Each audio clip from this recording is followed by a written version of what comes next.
আমাদের ভার্সিটির ক্যাম্পাসে বিভিন্ন উপলক্ষে কনসার্ট আয়োজিত হয়। আমরা যারা ইসলামী নীতিকে ধারণ করতে চাই তারা কি কি বাস্তব পদক্ষেপ নিতে পারি যাতে এমন কার্যক্রম নিরুৎসাহিত হয় এবং একটি ইসলামী উপযোগী পরিবেশ গড়ে তোলা যায়। দেখুন, বিশ্ববিদ্যালয় ক্যাম্পাসগুলোতে বিভিন্ন উপলক্ষে যে কনসার্ট হয়ে থাকে, এই কনসার্টগুলো যারা আয়োজন করে তারা বেশিরভাগই বয়সে তরুণ। দিনই চেতনা তরুণদের মধ্যে কমে যাওয়ার কারণে কিন্তু এগুলো হচ্ছে।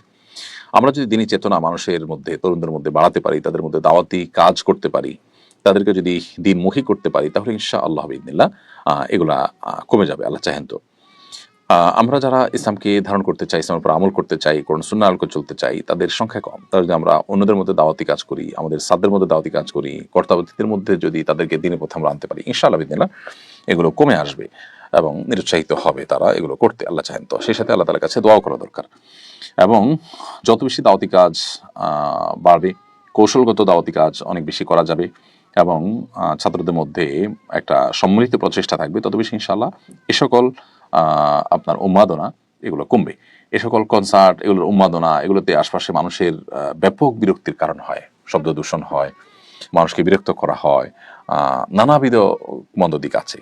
এবং সবচেয়ে বড় কথা হলো, একজন মুসলমান তিনি এই সমস্ত গান বাজনা এগুলোর ফলশ্রুতিতে যে আল্লাহর অসন্তুষ্টির পাত্র হবেন, অনেকটাই হেদায়েতের জন্য অনুপযোগী হয়ে পড়ে। তো সেই জায়গা থেকে আমাদের নিজেদের বাঁচা এবং সবাইকে বাঁচাবার জন্য আমাদের সংগ্রাম চালাতে হবে। ঢাকার মতো একটি প্রতিকূল পরিবেশে কিভাবে ইসলামিক মনোভাব সম্পন্ন একটি কমিউনিটি গড়ে তোলা যেতে পারে?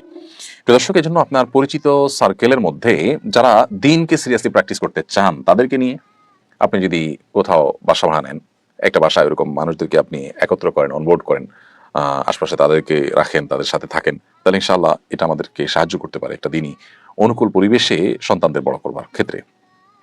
আর যদি আল্লাহ তৌফিক কুরান নিজে ঘরবাড়ি করার, তাহলে সেক্ষেত্রে একটা বিল্ডিং কয়েকজন মিলে করলেন, সবাই দিনদার মানুষের মসজিদের আশপাশ দেখে করলেন, অথবা একটা সোসাইটি ডেভেলপ করলেন। যেমন আমরা আসুনা ফাউন্ডেশন মসজিদ কমপ্লেক্সের আশপাশে জায়গাগুলোতে আমরা আমাদের ফাউন্ডেশনের যারা শুভাকাঙ্ক্ষী আছেন তাদেরকে নিয়ে একটা সোসাইটি ডেভেলপ করছি। এই টাইপের কাজ যে কোনো জায়গাতে আপনি আপনার উদ্যোগে আপনার সামর্থ্য অনুযায়ী আপনি করতে পারেন। গ্রামে হতে পারে, শহর হতে পারে, ভাড়াটিয়া হয়ে হতে পারে, বাড়িয়ালা হয়ে হতে পারে। এর পাশাপাশি একটা উদ্যোগ আমরা নিচ্ছি, সেটা হলো আসুনা ফাউন্ডেশনের একটা বড় শেড তৈরি হচ্ছে।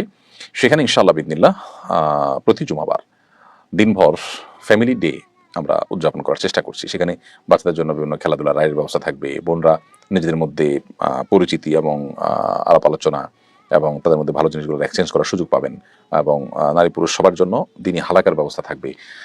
তো এই আয়োজনটা বিনোদন এবং দিনী চেতনা বৃদ্ধি নিজেদের মধ্যে, সেজন্য আমরা করব ইনশাআল্লাহ তাআলা। এটা নিয়ে আমাদের ব্যাপক পরিকল্পনা আছে। আশা করি এটা আপনাদের কিছুটা হলেও এই চাহিদা পূরণ করবে।